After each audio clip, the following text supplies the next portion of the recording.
So let's move on to our next topic, politics. We did actually take a bit of a pause in the recording of this video because our next topic was actually talking about political people being able to see the bigger picture and be able to make decisions for the bigger picture.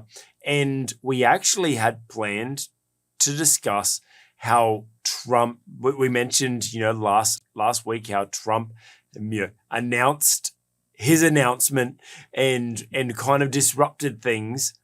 That was actually in our midterm ones, which was recorded last week, but we've thrown it ahead. So this is now going to be a few weeks later.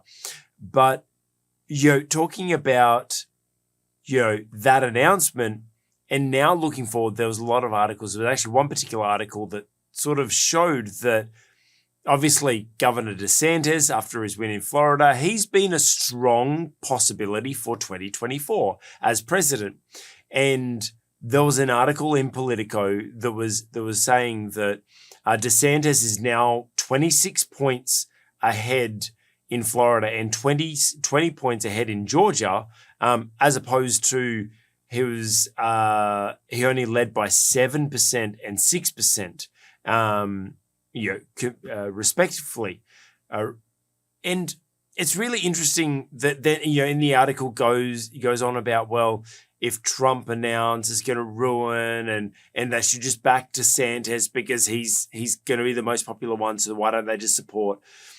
Now, we stopped filming because it was literally at the point where we're about to talk about politics that Trump started his announcement. And we stopped, we listened to it, and I have to say that my comments on this from a leadership perspective have shifted slightly, Dr. Rod, because at first I was going to say, well, shouldn't Trump just step aside? Because obviously DeSantis seems to be the stronger candidate. Obviously, there's a lot of hate around Trump. There's a lot of decisive division around him, and obviously a lot of controversy and everything like that. Yes, if he really wants the best for America and best for the Republicans, couldn't he get behind DeSantis rather than fighting him, considering he seems to be at the front, rather than trying to pull him down and this become a fight between them? That was my original thought. Now, after hearing that speech, that has to be one of the best speeches I've ever heard him deliver. It was collected. It was focused. It was actually focused on the bigger picture. It was very inclusive. He wasn't doing his typical there was a bit of Trump sprinkled in there, obviously, but there just wasn't the rhetoric that there normally is. And it almost gave me hope. But it's like his speech seemed to be focused on the bigger picture. What's your take on being, obviously he has a vision for America. There's another strong candidate who's technically on the same team. How do we as a leader know when to kind of charge forward and when to champion others? That's a really good question. And I think in the case of President Trump, a lot of it has to do with his personality. And, we've talked on a couple of occasions before about him, and I've said a couple of times, of course, that I think he lacks wisdom. And certainly that was the case when he intervened when he contributed to the runoff elections in Georgia after the 2020 elections. And I think probably that's what cost probably 2 seats in the Senate. So I'm a little bit ambivalent, but like you, as I listened to his speech, I thought this is probably, if not the most statesman-like speech he's presented. It would have to go very close. Yeah. Now, if he was able to maintain that kind of presence, then he would probably win over a lot of voters.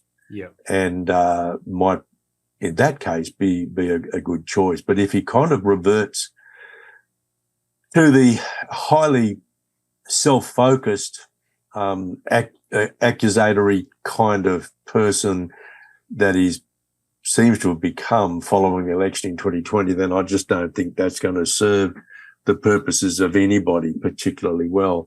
But certainly listening to that speech, it was in many ways quite inspiring. Yeah. Now, how do we know? It's this whole, remember the song about the gambler? Yes. You got to know when to hold them and know when to fold them. That requires a lot of wisdom.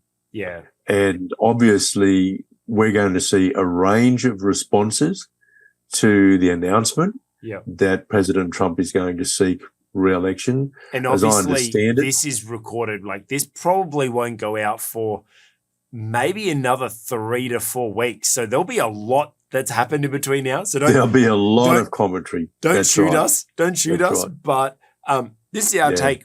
Let's say it's right literally in the minute of when he's shared this. But yes, keep going, Dr. Rod. So look, I do think that there's going to be a wide range of responses. I do think that that the left, I'm not talking necessarily about the whole of the Democratic Party, but the left will fight very hard because he's clearly going to come after them. Yeah. And there'll be many people who will applaud that. The other thing too is that if he does go for re-election and if he is successful, my understanding is that he can only serve another 4 years. Oh, really? So he can't do 2 terms because he's already served 1 term. I'm fairly certain that's the case under the current arrangements in the Constitution.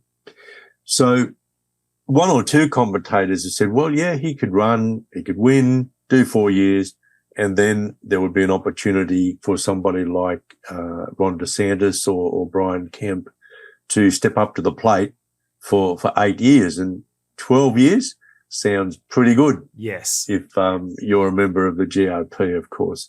Yeah. But, to answer that question, when do we know? It does require a lot of wisdom. And look, I'm not convinced by what I heard that Donald Trump has necessarily kind of moved himself out of the center of things. We need to see a lot more evidence of that. Yeah. But one particular option the party could take is to say, all right, we don't want to have a bad fight. Mm-hmm. So let's put our weight behind him and do everything we possibly can to win both houses in Congress and the presidency in 2024. And let's just put aside, now that he's made the announcement, we know that if anybody opposes him, that it's going to be pretty nasty. And of course, that happens on both sides of politics in the United States almost every time we come up. Usually at the end of the 8-year period, there's usually quite a lot of infighting within the parties to determine the final candidate. So, yeah, there's a lot going on. There'll be a lot that goes on. If I hadn't heard the speech, as much of the speech as I heard, I would probably stick to the advice that I preferred a few weeks ago, which is he should back right out, and allow someone like Ron DeSantis or Brian Kemp, or there are other stars as well. The party is reasonably well placed because there was some pretty significant swings in important counties in the House of Representatives elections. There are quite a few Republicans who came pretty close to toppling incumbent Democratic governors as well. So even though they haven't got control of the House, it looks almost certain now that they will have a slim majority in the House of Representatives, which is much better than some people were predicting just a short time ago. Yeah. I think the party is fairly well poised, fairly well situated at the moment to do pretty well in 2024. So I'm not sure that a big internal battle over who should be the candidate for presidency is something that the party should countenance. But, you know, we live in really interesting times. It's very difficult to answer your question. If I was Donald Trump, I'd probably still decide to gracefully withdraw, because there are certainly good quality candidates that the party could win with in 2024. Having said that, though, if he's determined to throw his hat in the ring, I don't know that the party is going to benefit a lot from a whole lot of internal blood spilling on the way. Like but one thing I think is for sure and certain. Pardon? Like one thing that we've spoken about before is about a house divided can't. That's right. A house divided against itself can't stand. Yeah.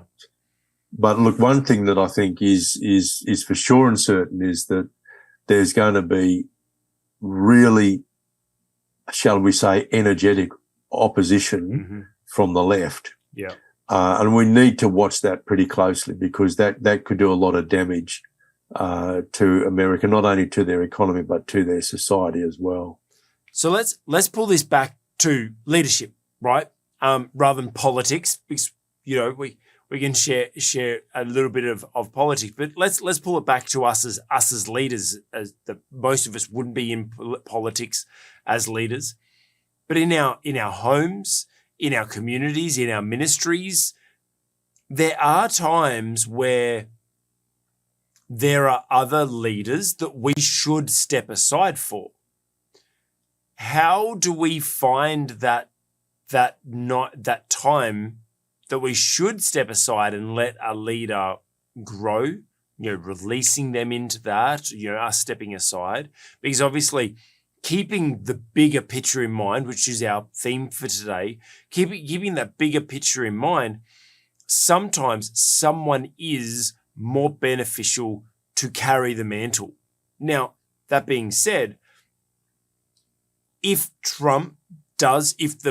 party does go, okay, we're going to back Trump, then someone like DeSantis, obviously the wiser thing for him, like as much as he'd want to fight and challenge Trump, obviously the best thing for the party, for the organization, whatever we're leading, is for him to support and to be able to champion, and then to be able to support that to go through for 2024, and then hopefully pass on the baton in 2028, as you mentioned. But how do we as leaders know? Because, I mean, from both sides, right? Because there's a lot of young leaders that are serving under a senior leader that they themselves consider, I should be in that position and I should be leading this instead of this person. They've had their day, they've had their term. Poor leadership, we speak about, obviously our mission is to eradicate poor leadership. And there'll be lots of people watching today that are sitting under poor leadership and would consider taking them out first. Obviously, Donald Trump like you say, President Trump displays poor leadership at times. And obviously Governor DeSantis would have, reason to challenge and consider that he could do a better job. Let's first talk about the younger leaders that want to kind of push the other leader out of the way. How do we approach that? Well, look, again, this is really, really difficult. For my part, you can't really do it without prayer. You need to have God's guidance. That's probably the number one thing. And honestly, in my own experience, it's always been through a process of prayer that I've actually come to the conclusion that now is the time to step aside. So, yeah, look, prayer is absolutely key here. If you're a Christian and a leader, you need to communicate with God. And I mean all the time. You just got to check in with God. Just like Adam and Eve did at the end of every day, in the cool of the evening, they checked in with God as he walked through the garden. We got to do that, check in every day. The second thing would be to seek the wisdom of people we trust whom we know love us, Yes. who can, in a sense, provide some wisdom sort of outside of our own responsibility through prayer, because we don't always hear God correctly because our own finiteness sort of kind of intervenes. So we need also to seek the wisdom and the guidance of others. Now, they may not necessarily be older people, often they will be, but not necessarily. The other thing is to look for signs. A leader has followers, and you can lead without having a leadership position. So without having a formal title or without having a formal management role as a CEO or deputy CEO or chief something or other, have a look.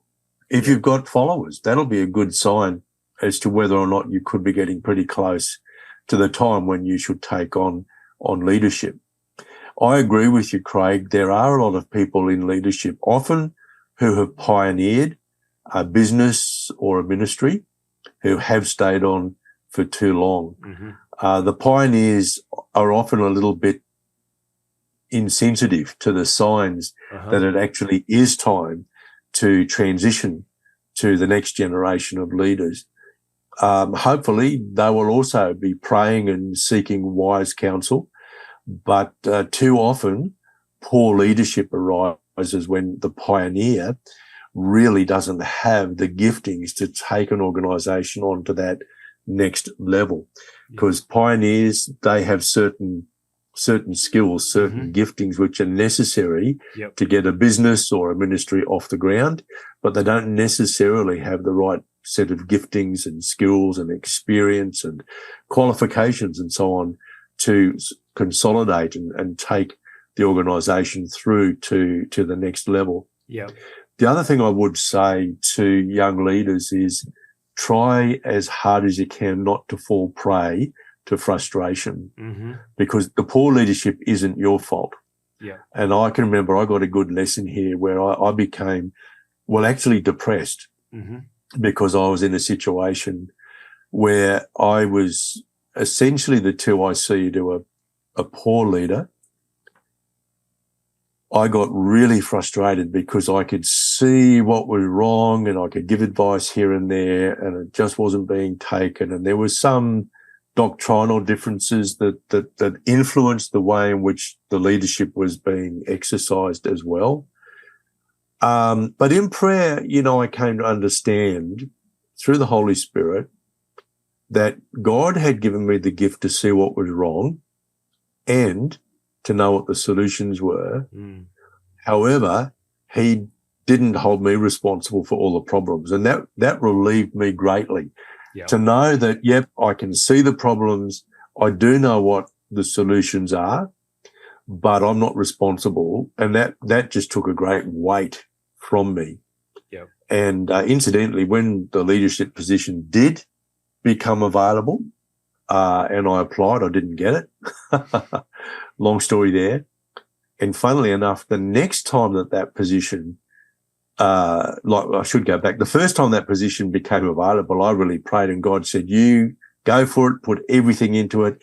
I took leave from work for a couple of days to write all the responses to the application requirements. I didn't get the job.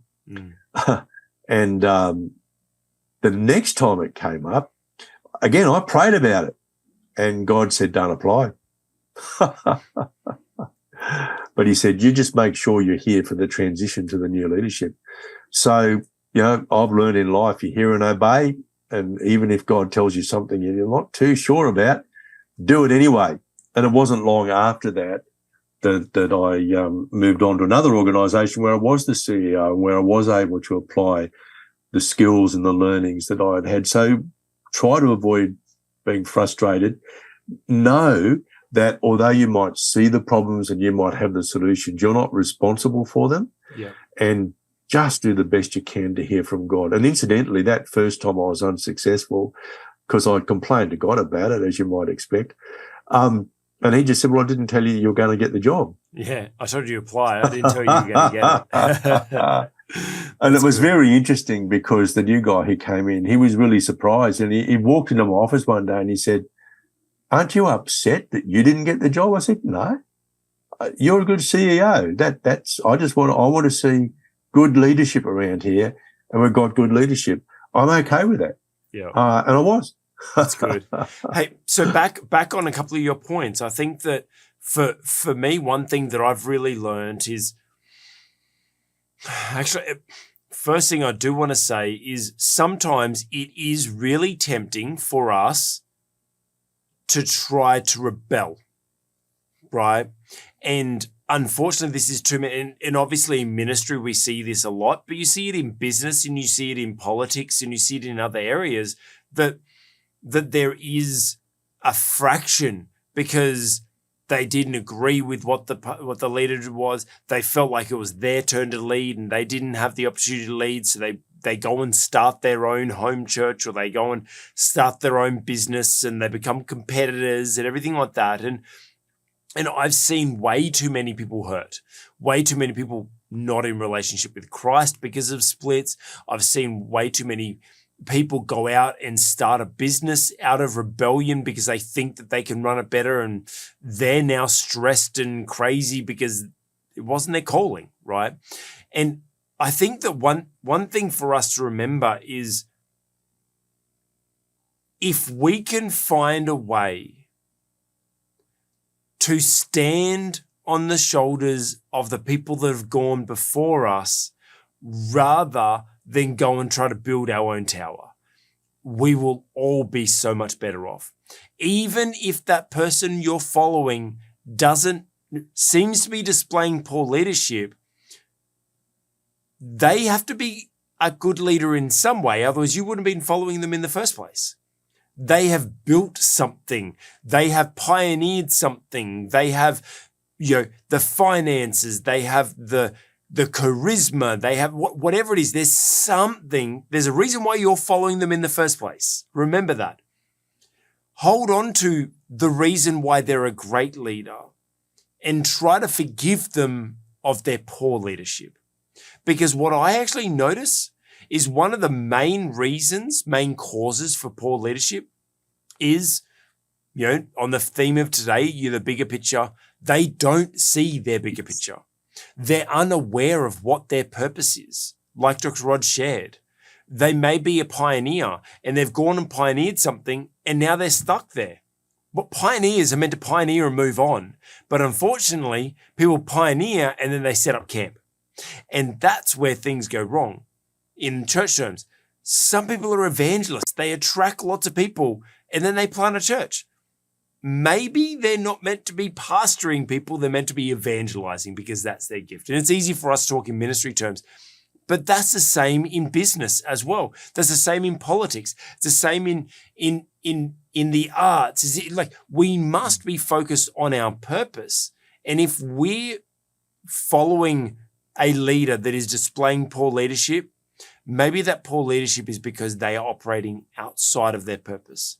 So maybe what if instead of us going and trying to start our own thing, invest our time, invest our money, pull people and resources away from what was already existing, instead of us doing that, what if we supported that leader who is a good leader because you're following them in the first place, but forgiving them for their poor leadership and encouraging them, maybe even releasing them into their purpose so they can focus on their purpose. You know what? Let's bring it back to the topic for today. Trump, President Trump. What if President Trump's role is not actually to run? What if his role is to evangelize? What if his role is to rally the troops? What if his role is to kind of, he says he's this great negotiator and he can make all these deals. What if he was just an advisor to someone like Governor DeSantis or something like that and was able to go out and do all these deals that he's meant to do? What if they were able to come together, both focus on their purposes and what they're gifted and called for? Imagine the power that could be, rather than them fighting, tearing shreds in the GOP, and then all of a sudden the Democrats have this amazing amazing, target practice because it's just, it's open season because now President Trump and Governor DeSantis are open season on each other, right? That's what can happen with our own leadership, with our own ministries, with, the ministries you're a part of or the organizations you're a part of. How about we try to bring ourselves together and try to stand on the shoulders of those that have gone before us rather than tearing down the building and trying to build something new. Dr. Rod, I know that was a bit of a rant. Any last thoughts on that topic? Look, I don't really think I can add anything more except to the person who's been in a leadership position for a long time. Don't forget that one important principle in leadership is to make yourself redundant.